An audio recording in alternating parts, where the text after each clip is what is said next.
November 28ರಂದು ಬೆಂಗಳೂರಿನ ಅರಮನೆ ಮೈದಾನದಲ್ಲಿ ನಡೆಯಲಿರುವ ಅಂಗನವಾಡಿ ಸುವರ್ಣ ಮಹೋತ್ಸವ ಕಾರ್ಯಕ್ರಮವು ಮುಂದಿನ 50 ವರ್ಷಕ್ಕೆ ಪೀಠಿಕೆ ಹಾಕಿದಂತೆ ಎಂದು ಮಹಿಳಾ ಮತ್ತು ಮಕ್ಕಳ ಅಭಿವೃದ್ಧಿ ಇಲಾಖೆ ಸಚಿವೆ ಲಕ್ಷ್ಮೀ ಹೆಬ್ಬಾಳ್ಕರ್ ಹೇಳಿದರು.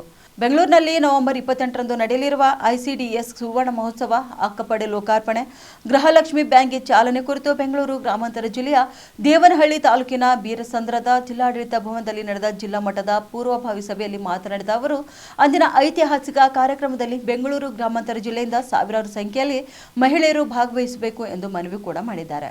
ಇನ್ನು ಕೇಂದ್ರದಲ್ಲೇ ಇರಲಿ ರಾಜ್ಯದಲ್ಲೇ ಇರಲಿ ನಮ್ಮ ಸರ್ಕಾರ ಬಂದಾಗಲೆಲ್ಲ ಮಹಿಳೆಯರ ಪರ ಹಲವು ಯೋಜನೆಗಳನ್ನು ಜಾರಿಗೆ ತರಲಾಗಿದೆ. ಉಕ್ಕಿನ ಮಹಿಳೆ ಇಂದಿರಾ ಗಾಂಧಿ ಅವರಿಂದ ಹಿಡಿದು ಸಿದ್ದರಾಮಯ್ಯ ಅವರವರೆಗೂ ಮಹಿಳೆಯರ ಪರ ಚಿಂತನೆ ಯೋಜನೆಗಳನ್ನು ರೂಪಿಸಲಾಗಿದೆ. ಇಂದಿರಾ ಗಾಂಧಿ ಅವರ ಪರಿಕಲ್ಪನೆಯಂತೆ ಕರ್ನಾಟಕ ರಾಜ್ಯದಲ್ಲಿ ಮೈಸೂರಿನ ಟಿ ನರಸೀಪುರದಲ್ಲಿ ಅಂಗನವಾಡಿಗಳನ್ನು ಆರಂಭಿಸಲಾಯಿತು ಎಂದು ಅವರು ಹೇಳಿದರು. ಇನ್ನು ದೇಶವನ್ನ ಕಟ್ಟಿದ್ದು ಕಾಂಗ್ರೆಸ್, ಇಂದು ಕೂಡ ವಿಶ್ವದ ಹಿರಿಯಣ್ಣ ಆಗುವ ಮಟ್ಟಕ್ಕೆ ಭಾರತ ಬೆಳೆದಿದೆ. ಪಕ್ಷದ ನೀತಿ ಸಿದ್ಧಾಂತ ಯೋಜನೆಗಳೇ ದೇಶದ ಅಭಿವೃದ್ಧಿಗೆ ಪೂರಕವಾಗಿವೆ.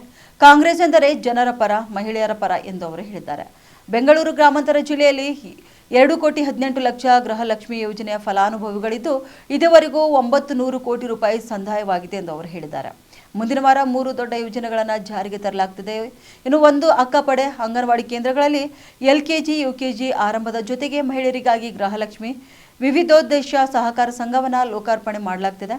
ನನ್ನ ಹೃದಯಕ್ಕೆ ತುಂಬಾ ಹತ್ತಿರವಾದ ಯೋಜನೆಗಳು ಇವಾಗಿವೆ ಎಂದು ಅವರು ಹೇಳಿದರು.